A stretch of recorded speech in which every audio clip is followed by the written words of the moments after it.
कोकणातील प्रत्येक अपडेट जाणून घेण्यासाठी आजच माझे कोकणच्या सोशल मीडिया प्लॅटफॉर्मला लाईक, फॉलो आणि सबस्क्राइब करा। 2 दिवसांपूर्वी झालेल्या मुसळधार पावसाने रत्नागिरी जिल्ह्यातील खेड तालुक्यात कहर केला आणि आता त्या पावसाचा एक चित्तथरारक व्हिडिओ समोर आलाय, जो मन हेलावून टाकणार आहे। किंजळे गावातून वाहणाऱ्या जगबुडी नदीला आलेल्या महापुराने या परिसरात अक्षरशः थैमान घातलं होतं।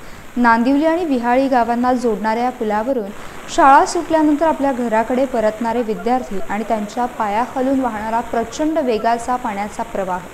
हा व्हिडिओ केवळ दृश्य नाही तर प्रशासनाच्या दुर्लक्षाचं जिवंत उदाहरण आहे। नदीनं रौद्ररूप घेतलं असतानाही या पुलावरून कुठलीही खबरदारी घेतलेली नव्हती। विद्यार्थ्यांनी आपल्या जीवाला हाताशी धरून ही धोकादायक वाट पार केली। हा व्हिडिओ सोशल मीडियावर मोठ्या प्रमाणात व्हायरल होतोय आणि नागरिक, पालक यामधून तीव्र नाराजी व्यक्त करत आहेत। खेड तालुक्याच्या डोंगराळ भागात अशा घटनांनी वारंवार डोकं वर काढलंय। त्या मुलांच्या जीवाशी खेळून हा शिक्षणासाठीचा प्रवास अजून किती दिवस चालणार असा प्रश्न आता सर्वसामान्यांना पडलाय। विद्यार्थ्यांच्या सुरक्षिततेला मार्ग नसेल तर विद्यार्थ्यांचा एवढा शिक्षणाचा प्रवास धोकादायक का असावा असा प्रश्न कोकणवासियांना पडलाय।